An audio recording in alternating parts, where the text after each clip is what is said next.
Вітаю. Я думаю, що ми можемо починати.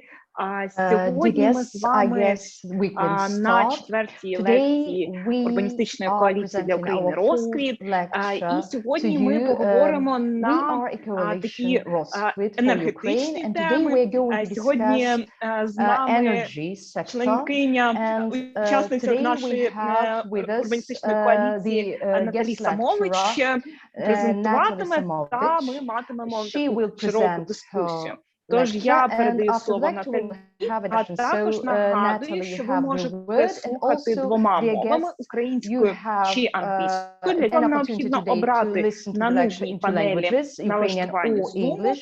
To choose the необхідну language, для вас please мову. use the panel Для on the того, bottom of аби your прослуховувати screen, українською, будь and ласка, оберіть click on English or українську мову. Ukrainian Для того, щоб options. прослухувати лекцію англійською, будь ласка, оберіть англійську. Також ви можете писати ваші повідомлення у чат або у Q&A, та наприкінці ми з вами детальніше про них поговоримо. Тож, Наталі, передаю вам слово. Thank you so much, Margot. Great to be here and have this topic as the focus discussion for today. I won't be alone, which is also a great news. I will share my screen and introduce a little bit the topic of the lecture, and also two of my colleagues that will join us today. So this is a series of the lectures, and today's topic is consumer-centered and digital technology-enabled pathways towards resilient energy era in Ukraine. As you know, energy is transversal and electricity is vital. And for this lecture and for today, we will focus on one aspect of it, one of many, as you can imagine, which is linked to distributed and consumer-focused energy communities. And today, to make it very relevant and timely, I have also Serhii Zamidra with me. I think he already joined. Serhii is actually in transition right now. Вітаю, я з вами. Yes, yes, hello, good to see you. So Serhii is the first deputy head of all Ukrainian Association of Communities, and it is within those communities the topics of energy are raised, and one of the important and relevant ones today. So he will have a special address in a moment. And also after my presentation, we will have Igor Kotsyuba, who is the cybersecurity and digital forensics experts for energy topics specifically, and smart critical infrastructures as well. And he will explain why the angle of cybersecurity in conjunction and jointly with energy is of great relevance today and also for the foreseeable future in Ukraine and also in Europe. So I'm very happy to be here and to talk to you about it. I'm not sure if Igor already joined us. Igor? Yes, I'm here. Good evening. Good evening. Good to have you on board. Just a very quick introduction on the importance of topics related to energy in Ukraine. And here I just would like to read the quote because there is nothing can be taken out of it, I believe. The Ukrainian population depends now more than ever on the backbone of functioning energy sector and infrastructure. Under the conditions of war, this backbone has become fragile and is under serious risk of breaking.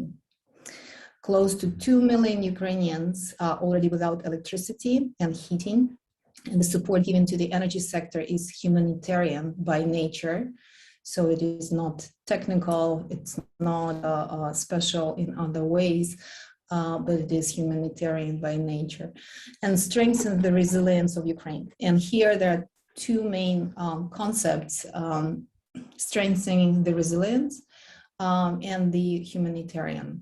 And that is why the topic of energy on the forefront in the current efforts of supporting Ukraine, and also of utter importance as to how to envision rebuilding Ukraine and its energy sector. So this quote is from the Energy Community, which is an international organization that that bridges together the European Union and the neighboring countries to create the pan-European energy market. And this was the main goal of integration of Ukraine into the European energy system before the war, and these efforts are continuing, and the projects related to distributed energy generation and smart energy communities are on the forefront as well of the international support efforts. So this is the context. It's not the easiest context, and we are thinking within Ro3kvit as to how to address these topics, not in isolation, but in conjunction with topics of planning and rebuilding Ukraine. So within this context, we worked on our focus areas, so zoom in areas that we would like to address as a group of experts. And also we thought about the missions that we can propose to various organizations related to energy. And I will speak a little bit about those, but just for clarity, today's lecture is not focused on the future vision by Ro3kvit, but it's food for thought and the summary of the best practices, policy work, some results of the ongoing innovation projects, and as well as the summary of European Strategic Energy Technology Plan vision for energy communities it is food for thought. It's a share of information which we will consider for our joint efforts and for the projects for Ukraine.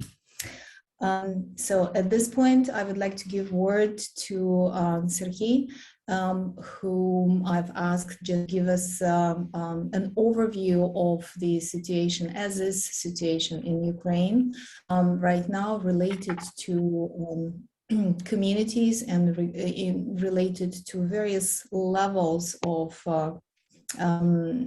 let's say, topics. Дякую, Наталія. Да.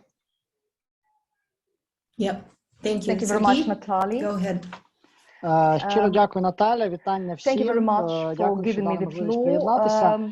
Я Good day to зараз everyone. Thank в you for дорозі joining до us. України з Лугану, I am now і ми ті returning to питання, про які Ukraine from Наталя Lucano. говорить, ще місяця півтора тому, два, можливо, обговорювали на Європейському економічному форумі, особливо під час відкриття.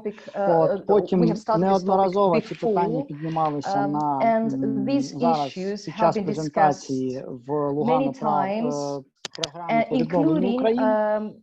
Але ключовим в контексті європейської інтеграції, те, що мене зацепило під час відкриття Європейського економічного форуму, було те, що комісар європейський з питань енергетики ставив те, що вони бачать напрямки по запровадженню в Україні, посиленню відновлення джерел енергії пріоритетними, і ці питання по енергетиці також для громад ставлять пріоритет для України.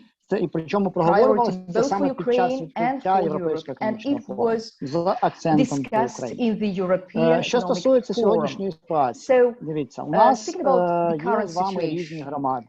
У нас є ті громади, які попали в окупацію. Є ті громади, які спочатку, на яких декілька разів велися бої. Спочатку, коли їх захоплювали окупанти, потім коли звільняли. І реально вся ця історія призвела до того, що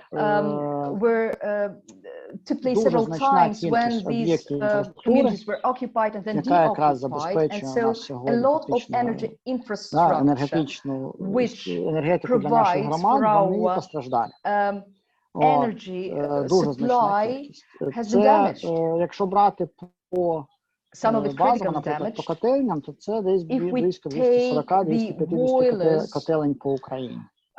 Around 240 center boilers were damaged in Ukraine, чином ми бачимо їх відновлення. Чи відновлювати їх так, як вони були раніше? Чи відновлювати їх в інших місцях? І нам треба чітко розуміти, що ми з вами знаходимося в ситуації війни. Якщо один раз котельня вже десь прилетіла, тоді дуже велика ймовірність, що ця точка вже пристріляна, і що якщо вдруг знову буде якась ця історія з нападом, то є велика ймовірність того, що знову туди прилетить. Тому в сьогоднішніх умовах, коли ми говоримо про те, як ми будемо планувати розбудову енергетичного сектору, інфраструктури наших громад, нам треба, перше, акцентувати увагу на тому, що ми маємо будувати щось нове, не відбудовувати старе, а відбудувати вже щось нове, яке є економним, яке є таким, що дає можливість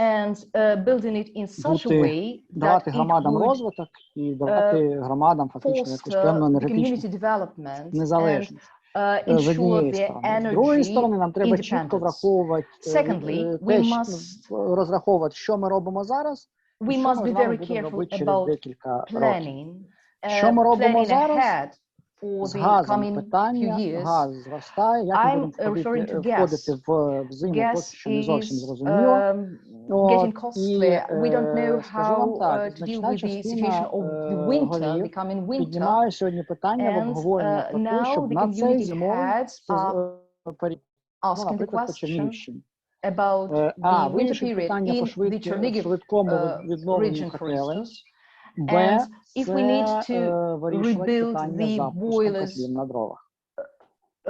Як би це не було, але це питання зараз і надавши можливість громадянам, громадам, можливо, десь різати, забезпечивши їх дровами за рахунок тих лісів, які вигорівши під час військових дій. Зрозуміло, що попередньо їх треба розмінувати.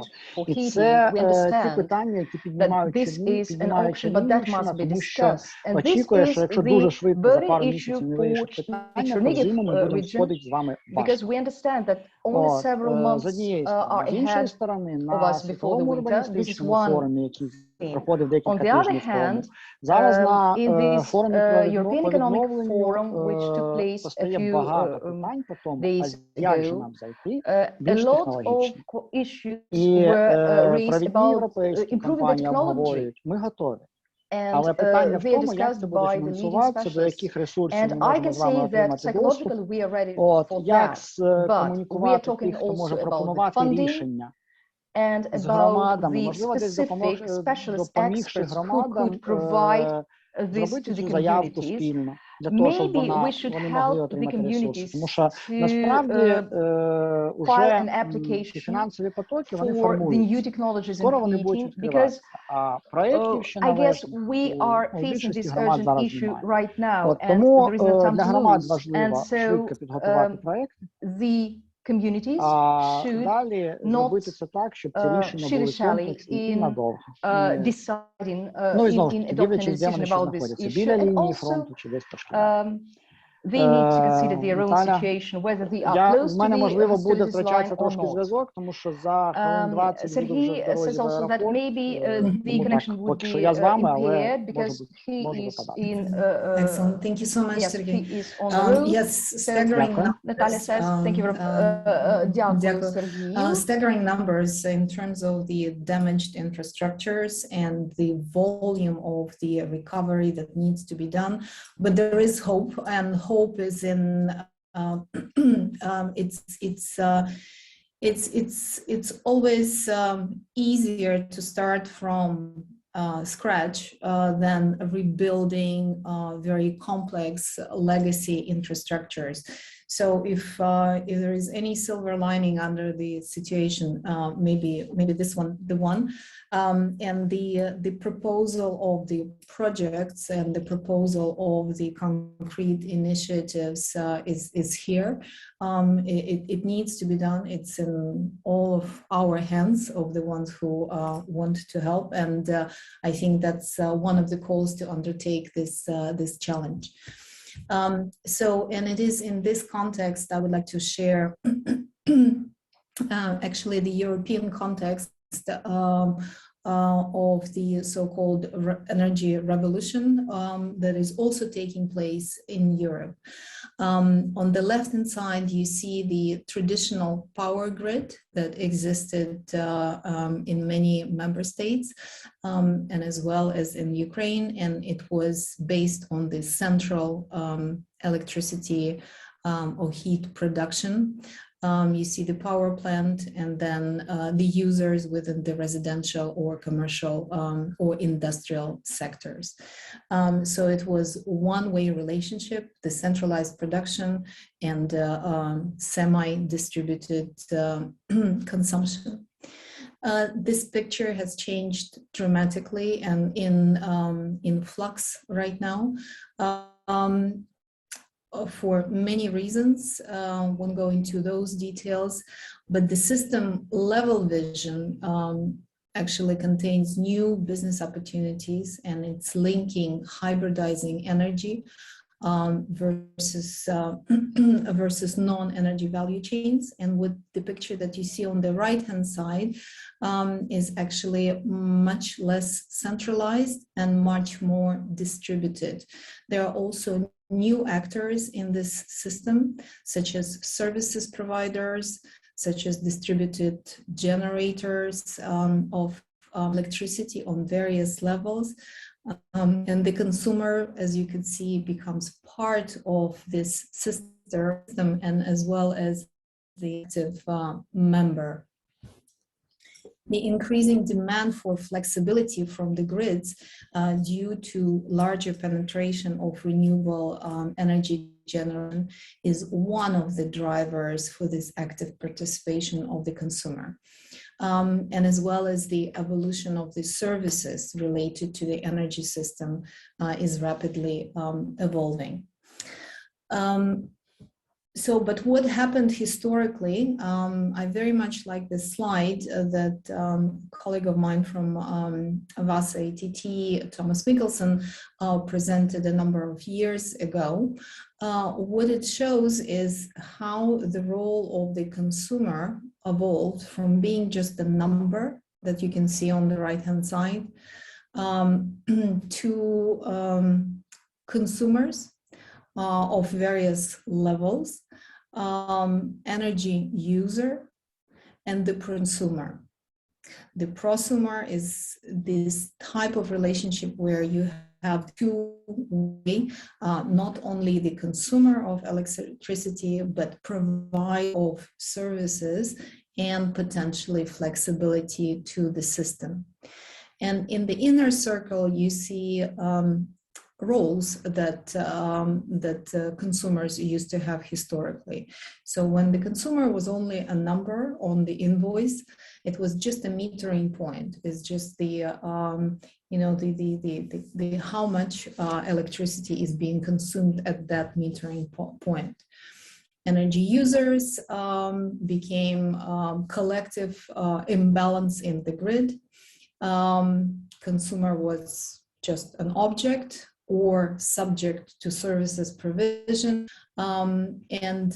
Finally, as a prosumer, which is the most advanced one, is the transition medium to the system of system approach. Now, the question is on the right-hand side in black, and that's what's happening in Europe right now.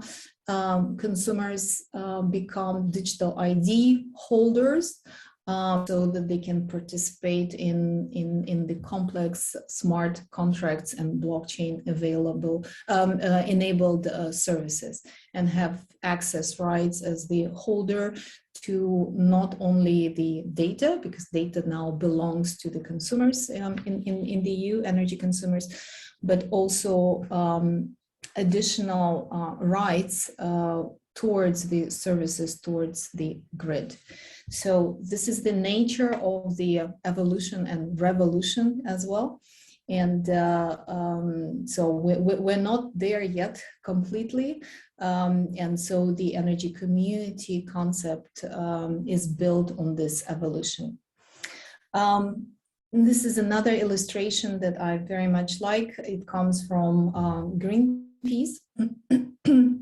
And here it really depicts, I already mentioned, you know, the few large power plants versus small, medium, and also large renewable producers. Centralized system versus decentralized, which ignores the boundaries of electricity, because, you know, you cannot tag electron, right? It doesn't have color. You don't know where it comes from. On the transmission level, there are big changes as well. So it is not one pipeline and one system, and within the current context that we're discussing, also very relevant, but a number of smaller grids, nodal grids, different typology of grids based on the upper level of the centralized versus decentralized market, and also various levels of distribution, mainly more nodal, regionalized, but yet with the so-called insurance backbone of the grid. And on the left, on the very bottom, you see passive only paying consumer versus active and participating in the system. So going on a little bit more details, also you might want to ask, but what is the potential of this? Isn't it just, you know, small percentage of the consumers and collective consumers and small and medium enterprises can contribute to the overall production or flexibility services? On the right-hand side, you see the graphic that actually defies this assumption, and the numbers of the 1,558 terawatt hours that can be provided through the systems is quite substantial. And hence, there is a prediction that the citizen-owned electricity and production will be really distributed between the small and medium enterprises, households, cooperatives, and something that I'm not completely agreeing with on the left-hand side bottom is the public buildings being only 1% of the participation. I think public sector can play a bigger role in this, and also being a herald and the leader in this type of approach. But as you can see, the citizen-owned electricity numbers are quite large, and it also defies the perception that it's only the households. It's not only the households, it's also the small and medium enterprises and larger cooperatives for larger collective production. Now, this doesn't come as a bottom-up initiative. In the EU, energy communities have a number of legislation that was put in place and being transposed by the member states.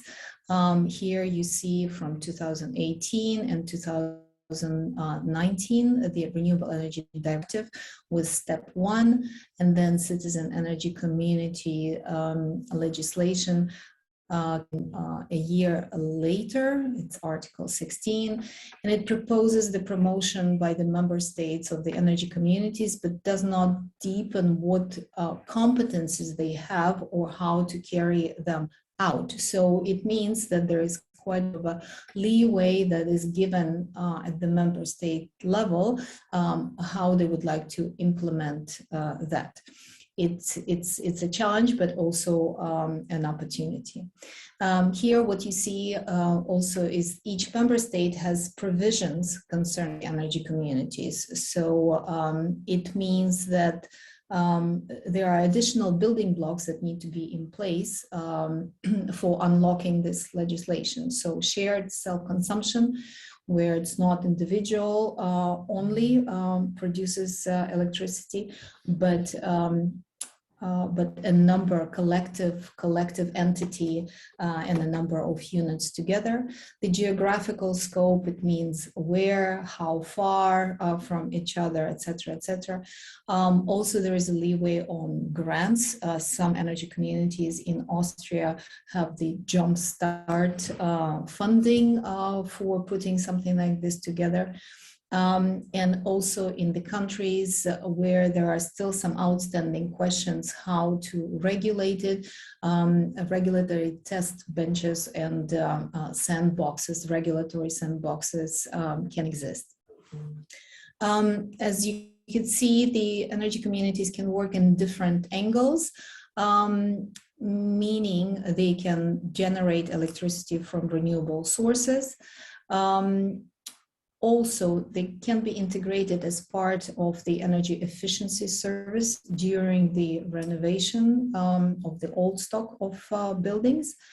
And they also can be part of both supply, aggregation, collective, energy storage, and potentially distribution of electricity. Of course, and I think in Ukraine, it's been really demonstrated within the past 3 months, the importance of electric vehicles and the related infrastructure. So the electric vehicles are an integral part of energy communities as well. The underlying topic of energy communities is its governance and ability to govern not only the projects, but also the process of the project, and as well as the use and services creation after the integration of the project. So as you could see here, this is the summary of work that was done in 2020. The inclusivity, transparency, ownership, responsibility, and efficiency are some of the cornerstones of the energy democracy linked to the energy communities. On the right-hand side, you see some of the benefits of energy communities related to the economic parameters, such as job creation and also the lower expected energy bills for private consumers, local benefits retention, and as well as 2 other blocks related to the environmental benefits and societal benefits. So environmental benefits are very important from the standpoint of the lower carbon footprint. You use less grid, you produce where you consume closer, and you really leverage and maximize local resources wherever they are. We know the areas differ, and the sun resource or the wind resource or combination of those or the biomass varies across the geographical territories. So this is what it means to maximize local resources.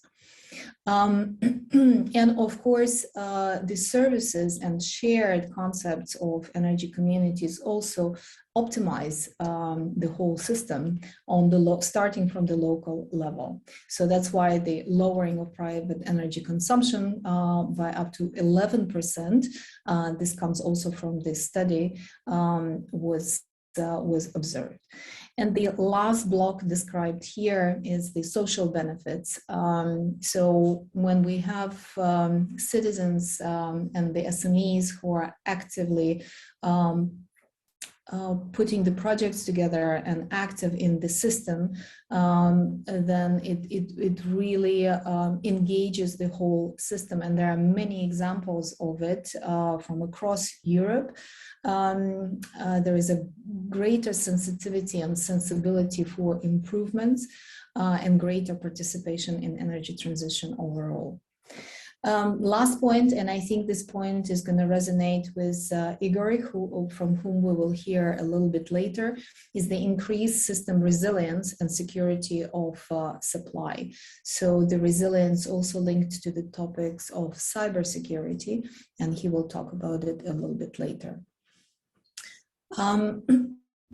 So the energy communities are not only about generation of electricity, but also for flexibility services.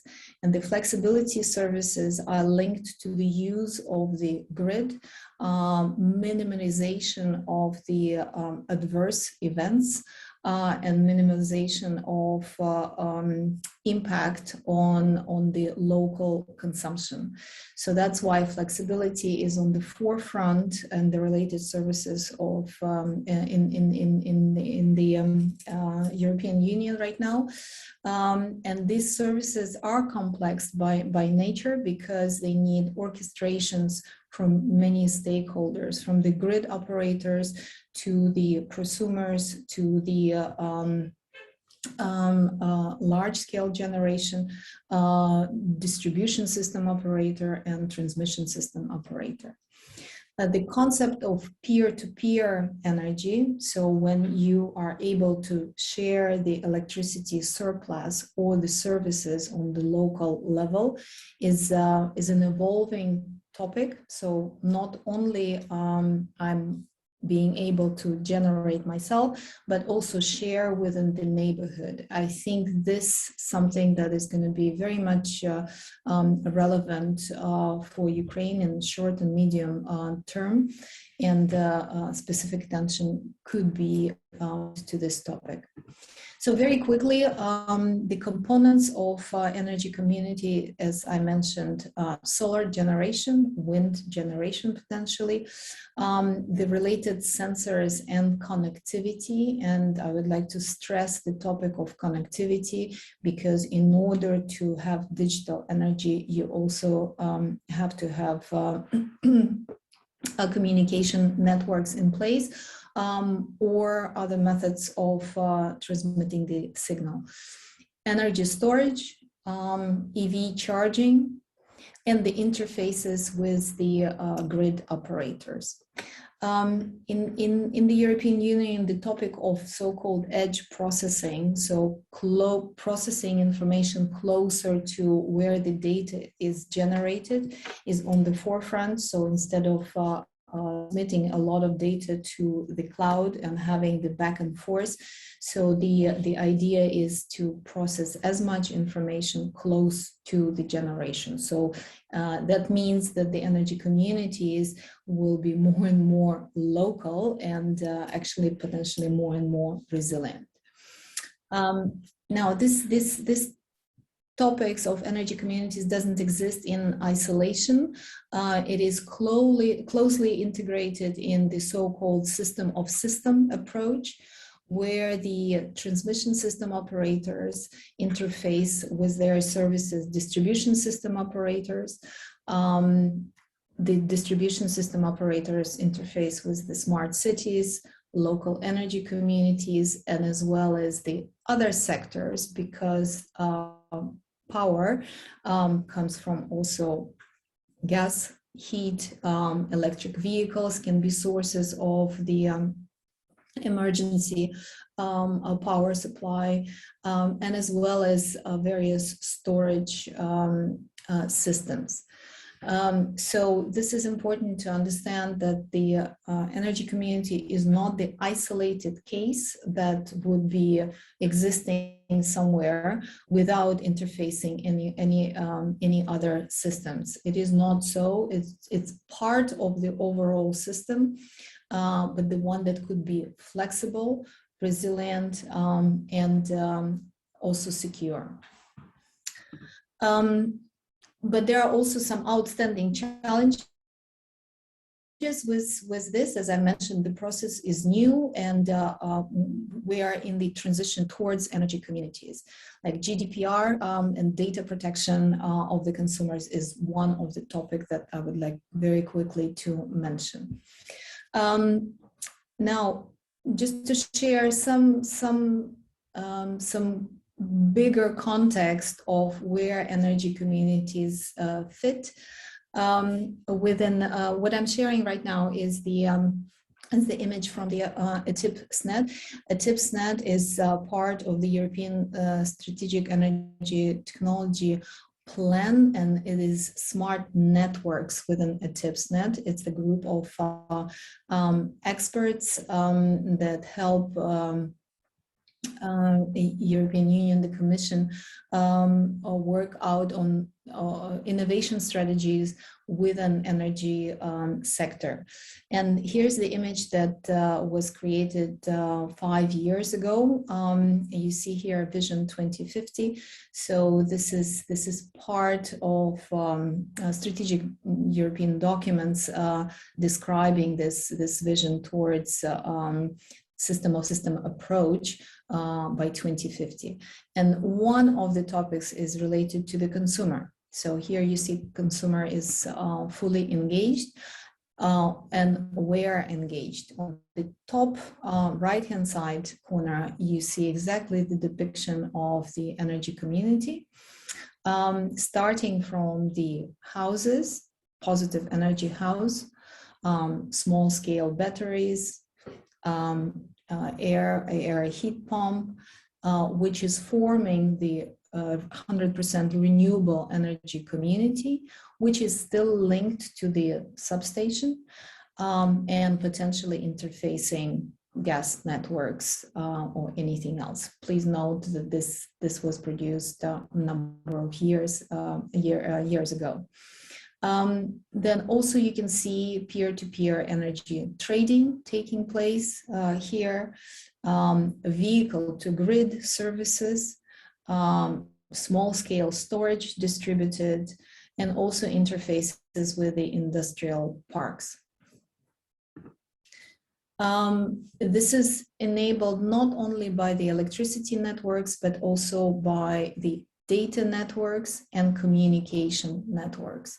Hence, we cannot talk about electricity in isolation without taking into account the other networks. And so this is what this slide is about. So digitalization is all around, and it needs to be all taken into consideration. Just very quickly, because I think we are almost out of time for this part of the lecture. I would like to show from the example the components of a community that we're developing in south of Portugal, on the border of with Spain, with very good solar resource, but this is just one of the components of it. So here you see the number of public buildings. This is school, retirement home, sports center, swimming pool, and the residential area, and as well as the so-called solar facility. So the reason why I'm showing is this picture is just to break the barrier, thinking that energy community only can consist of the private homes and small individual homes. It is not so. energy communities can be comprised of the public buildings, industrial buildings, and as well as various typology of the private buildings. This is very quickly just wanted to share an example that things like that need to be explained to communities and to the participants of energy communities. It is not a natural process, so we all need to learn and to understand. And in one of the research and innovation projects, we came with the idea of the ShareQ stories, and created day in the life of smart neighborhood.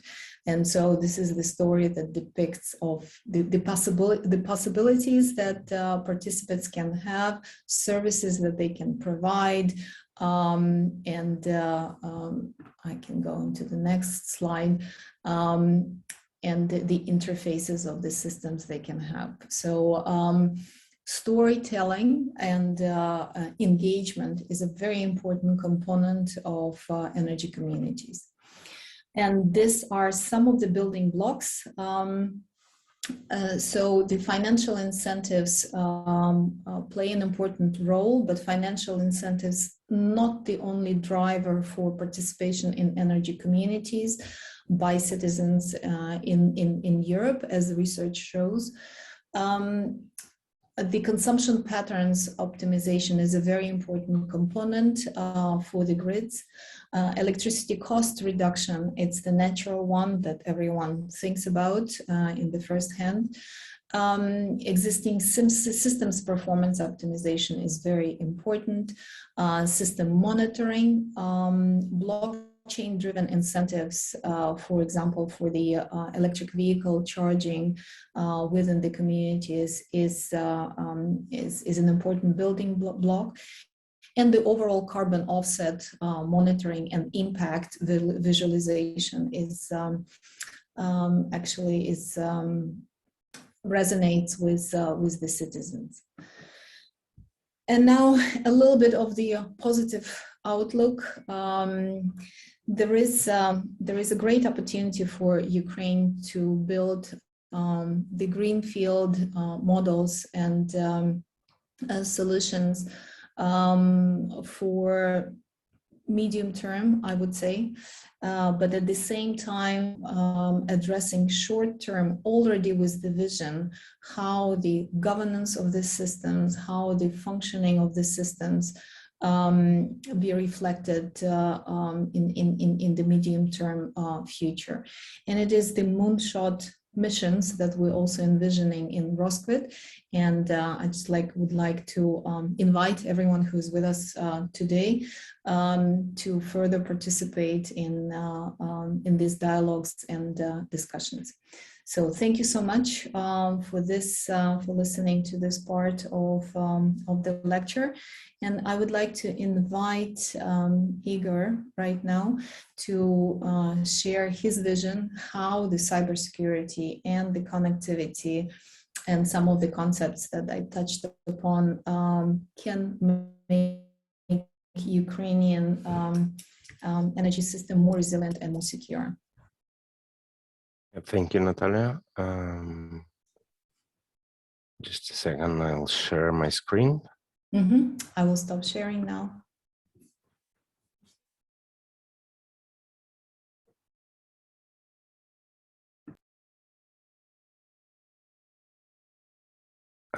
Yeah. So good evening, everyone. Very interesting lecture. Thank you very much for the invitation. And I think that we've got some synergy from our side with this concept. In just a second, can I find it correct?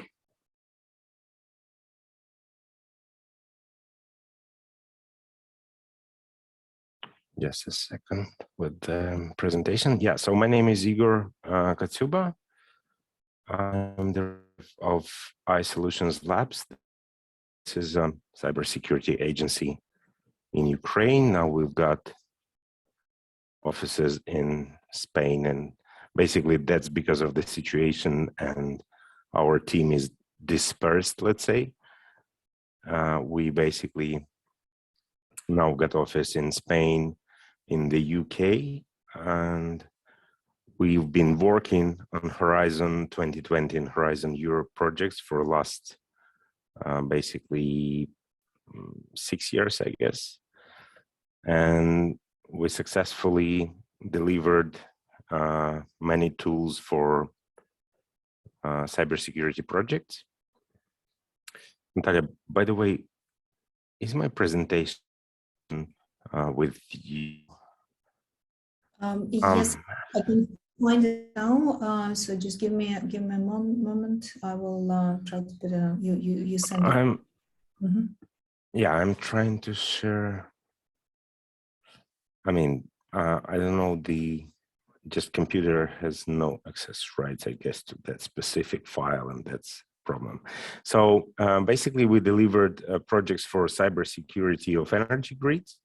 3 years ago, or almost 4 years ago, we submitted a proposal to European Commission, to Ray unit, to Horizon, basically, regarding carbon zero on clean energy coal. So we've been working on, let's say, carbon zero and positive energy districts 4 years ago, and our idea was funded. So together with EDF, many city councils like Brussels. Yeah, I think you can see it, right? Yes, you were. Yeah, thank you. So basically, we work on cybersecurity specifically in many domains like 5G, Internet of Things, energy grids, and carbon zero transition, let's say, and digitalization of this transition and cybersecurity of digital layer is one of the domains. So 4 years ago, we submitted this proposal together with 13 53 partners. It's a big project. We've got use cases, and we were fighting in use case in Ukraine, and we successfully submitted Severodonetsk City Council. Unfortunately, Severodonetsk, of course, is fully destroyed. People are in safe situation now and continue working. Of course, we'll change a bit public buildings we submitted in proposal and other things, but still, our idea was to replicate all those innovative solutions we were developing in European cities to Ukrainian city. And that's the beauty of this project. So we've got 2 major cities like Turku and Dijon, where we implement practically all the things you've been talking about, Natalie. I mean, vehicle to grid, for instance, right now, we are working on cybersecurity tools, let's say, for vehicle to grid paradigm, just because it's very powerful concept. And many cities are implementing it now. I believe that vehicle to grid is very good concept also for Ukraine, and I want to say that when we are talking about how to build it, new Ukraine, right? We need to think about energy trilemma, not only about how to build heating infrastructure or how to build RES somewhere. So, right, we need to think about environmental sustainability, go together with European Union towards net zero, carbon zero future. And we are future member states, so we need to think about this right now. Energy equity, energy security. And I want to say that due to all this interconnectivity Natalia presented, cybersecurity is a huge concern. So in vehicle to grid infrastructure, I mean, we need to know who electricity to us. And with current state of the play, we cannot say this just because easily we can deceive the infrastructure, what we are selling, carbon zero electricity or just normal electricity from grid. And that's why basically in all Horizon 2020 and all commercial projects in Europe we've been working on, cybersecurity is vital part. So these are our partners, major ones, SPI, and Natalia knows them for sure, AFER, which is institute created by EDF, Dijon Metropole, Turku City Council, many fellow cities in Ukraine, in Bulgaria. So we've got quite diverse and holistic consortium. So this is regarding carbon zero. Right now we are delivering really amazing project for Ukrainian innovators, and we'll send like 50 innovators from Ukraine to the US for 3 months to work on some ideas on decentralization, energy, Internet of Energy, all the emerging technologies. And I do believe that that potentially has a huge impact on innovative tools in Ukraine. So these are our spin-offs, just because we develop kind of in dispersed way, right? So right now we're working on CyberJab, which is a platform for cybersecurity and knowledge management. We work also on operations system, like in computer, we've got operations. Now we develop and deliver in project operation system for smart city, for positive energy district, where we need to have cybersecurity as huge component. So I want to show again the SPEAR project, or first Horizon 2020 project, where we delivered cybersecurity CM system, which is system for managing attacks, let's say, and countermeasures for energy grids with the partners from Greece, Schneider Electrics, and now in Spain, I guess in Spain. So Italy. Italy. Business logic of SPEAR is very simple. We need to have specific intrusion detection, honeypots to capture the intruders, the adversaries who are trying to create blackout again, forensics to be ready to deliver to the court of law the attack, successful attack, anonymous repository just to enable information sharing among different stakeholders anonymously, just because Prekarpattia Obelenergo after attack, right, didn't share data. Why? Because we've got not, legislation doesn't require us to share this data. And also it is reputation risk. So energy grid doesn't want to share any data on cyber attacks. So these are our use cases. 2016, right? Yeah, 2016. So, but now during war, we've got even more horrible things. I mean, people were murdered just because of the data leakage, right? Just because of digital traces we left. So, and just because of hacks before war. And so that shows that it's really serious factor.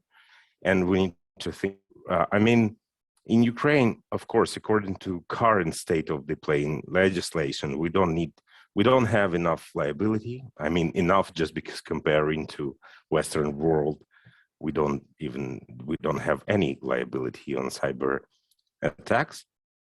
But still, from a humanistic perspective, we just need to understand that some people are being killed just because of their political views, just because of their digital data is visible for enemies because of attack, for instance. And in energy grid today, we've got a lot of data.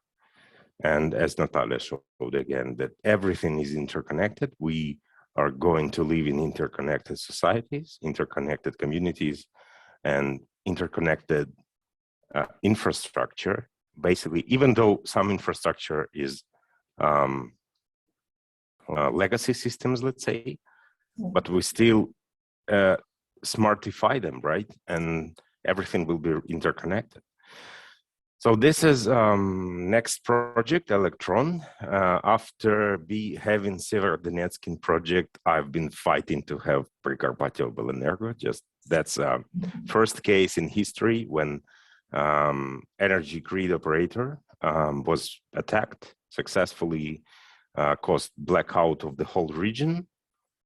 And we brought this company to our Electron project, where we work on all the modern technologies, let's say, artificial intelligence, machine learning for islanding after attack, for many, many interesting concepts, together with Atos, Thales, IBM, I mean, big sharks in industry, technological partners.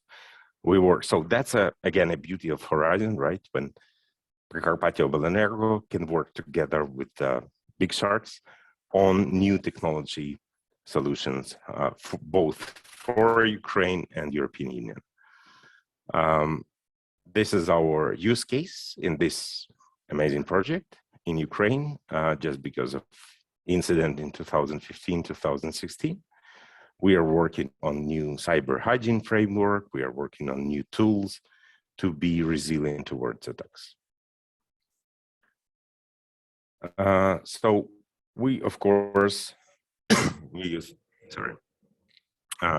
use deep learning, federated learning, all emerging technologies to implement them in such projects. So this is these are our ideas and conclusions. We need to think about implementing honeypots, end-to-end security platform for city councils. And regarding carbon zero, of course, we inevitably will be interconnected. Heating infrastructure, of course, regarding carbon, heating infrastructure is number one. So we need to think about that, how to deal with that, how to smartify it. Vehicle to grid with the appropriate maturity of electric vehicles, let's say, maturity of electric vehicles in specific city council or area. We, of course, need to think about vehicle to grid, which is very promising technology, I believe, for tackling the main problem, because we are not talking about, again, we're not talking about just renewables. We're not talking about just cybersecurity for city council. We're talking about energy trilemma, where all three variables, I mean, net zero, future, energy equity, energy security, all together, and they are interconnected. And we need to think about all those factors. And that's a vision of European Commission, and that must be a vision of Ukraine. And Horizon project, Natalia have been participating in. We've been delivering tools for last 6 years in European cities. Basically, we're happy that finally we can easily replicate that in Ukraine, just because all the recovery funds will be, of course, partially managed by European Union. And I mean, I'm very positive thinking regarding all this. Thank you, Natalie. Thank you so much, Igor. Inspiring projects, and it's amazing that you managed to actually convert the problem into a potential solution, because the problem and that's how we met, actually, I think in 2016 in Ukraine in relation to the cyber attack, take that and create a solution out of the problem. So that's probably a pathway towards the security by design, and that's what we will need to do, not to do it as an add-on, but build the systems and the solutions, already taking all of this into the consideration and leveraging the best knowledge and know-how, but not blindly, but in relation to what future will be envisioned for Ukraine and what systems will be adapted in Ukraine. So thank you so much. And I think I'll hand it over to Margot at this point.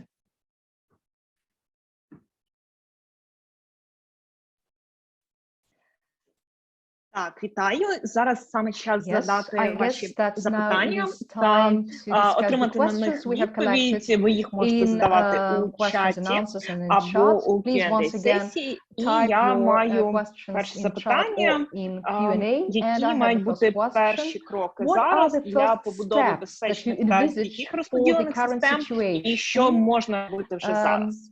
So what can we do in terms of distribution systems in energy sector right now? Я маю підозру, що це питання до Наталії. І я думаю, що тут мається на увазі ще контекст війни, що ми ще продовжуємо мати цю небезпеку. Yes, thank you so much, Pavlo, for the question. So what needs to be done now? I would like to recall two events actually at the very beginning of the war. You might be aware that after the successful test conducted of the integration, synchronization of the NSOE system with Ukraine, the war started within, I think, 24 hours, if I'm not mistaken. So the integration and synchronization is incredibly important, and I think these efforts are taking place right now. What else happened within days of this? There was a cyber misinformation sent through the various social media channels to the Ukrainian citizens to ask to disconnect the appliances, not to use the electricity. This was done in a very targeted way in order to actually lower the consumption drastically and disturb the 50 hertz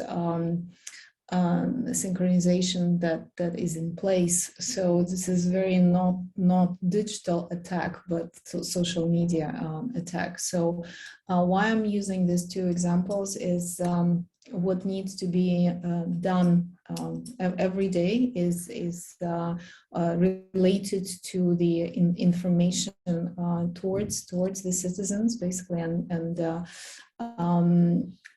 explanations of what's happening with the overall system and how it can be used.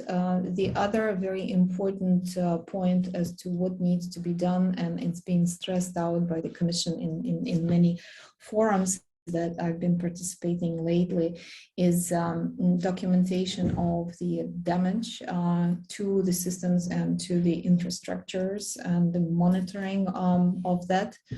One of the projects that we are considering for the proposal is to have a quick snapshot monitoring set of systems based on the IoT sensors and IoT systems for the so-called as-is environmental assessment.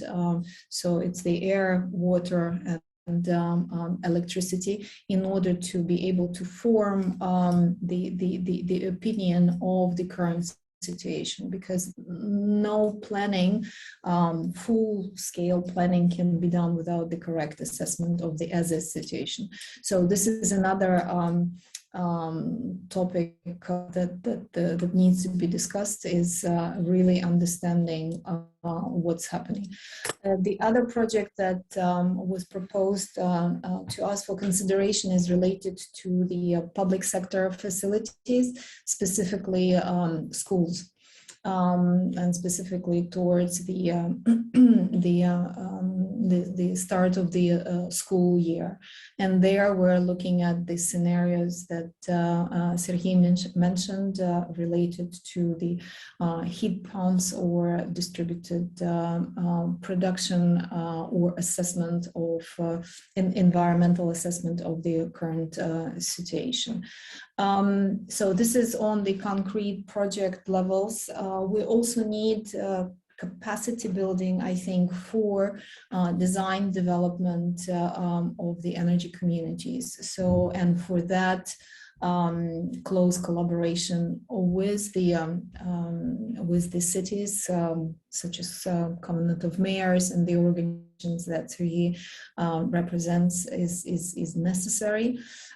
So that's another thing that can be done now. And overall public buildings needs, such as hospitals and beyond, is needed. Capacity building, immediate projects that I mentioned, and the monitoring. I see Igor also. Camera is up. Maybe you can also comment on the question.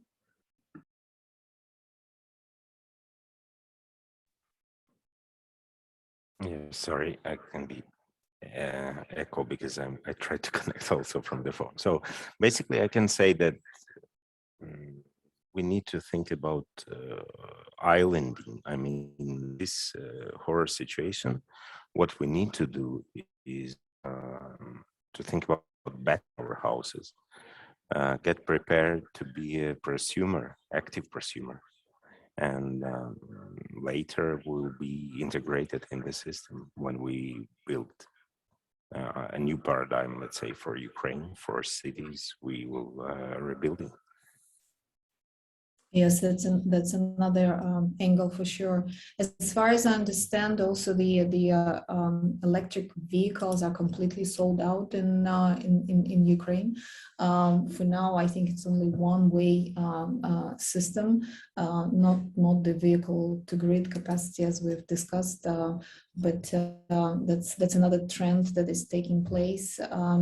And what else is happening? There is a great effort to also to understand what role renewable hydrogen is going to play in Ukraine as another vector, and also many other initiatives. But we promised just to talk about the energy community spectrum and not touch upon others.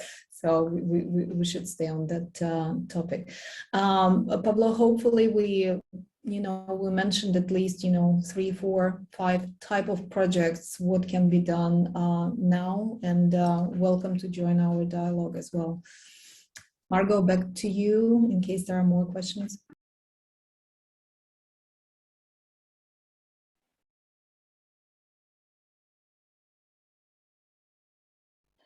Так, я бачу ще додаткове питання від Павла також. Чи ви вважаєте, що швидкі рішення для цієї зими, про які на початку говорив Серхій, не несуть собі ризики стати постійними рішеннями? There is this proverbial expression, there is nothing more permanent than temporary. And we've seen a number of infrastructure projects that were built, including the bridges, in Portugal, that were built as temporary, but then became permanent one. Look, I think there is so much that needs to be done on the rebuilding grids in Ukraine, rebuilding and restructuring overall infrastructures, upgrading the substations and things of this nature. There will be lots of work for years to come. But the immediate needs that are out there cannot overshadow any medium or long-term plans. So the heat has to be supplied, the electricity needs to be there. As long as we're doing it with, you know, for the immediate relief that needs to be done. And whatever effort will need to be there as the medium term, I think the society will gear up, and also the programs that have been devised will take that into consideration.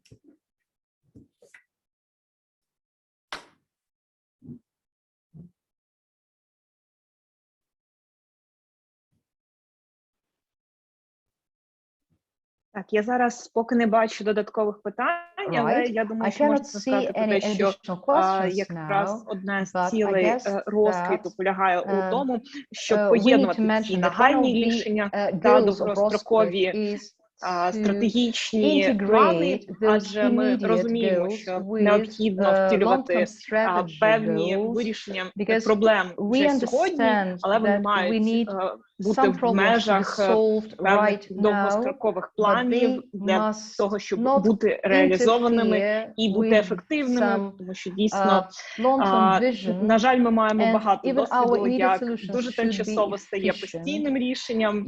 Може, наші сьогоденні рішення дуже швидкі, мають бути орієнтовані на найкращі світові практики. Я не бачу поки що до нас додаткових питань, тож, можливо, Наталі, я би вам передала таке завершальне слово, можливо, побажання для наших гостей, для тих, хто буде прослуховувати нашу лекцію у записі. Some recapitulation of what we have discussed yes, today. Sure. Thank you so much. I think we continued. I really enjoyed this multifaceted dialogue and contributions from the two important sides, you know, sides of the smart communities and the cybersecurity angle. And it just shows how these topics are interlinked and interconnected. And in Ro3kvit, I think we have a very similar approach because the multi-layer urban planning approach includes the energy component, and based on the experience in Europe for many years, these topics of sustainability, sustainable build, and renewable sustainable energy were almost an add-on to the development topics. And I think this is one of the actionable things that we managed to put together in Ro3kvit already as the strategy. So it is happening, and it is the ongoing dialogue. As I mentioned, we are devising the short, medium, and long-term agenda for these topics. So welcome to participate in this dialogue and to contribute. So we position ourselves as the collaboration platform and the outreach platform as well, with lots of experts within Ro3kvit. And so it will take a village, it will take a country, and it will take Europe to rebuild. And so I think the main message is the message of joining in and being part of our efforts. Thank you.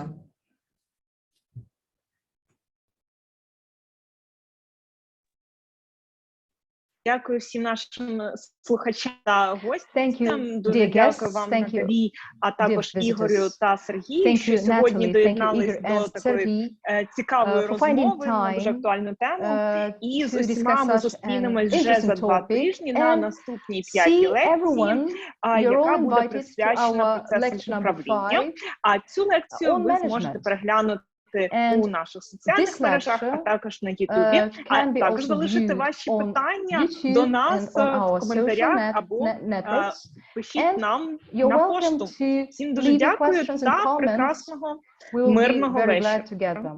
Thank you very much and have a very good evening. Thank you. Bye-bye.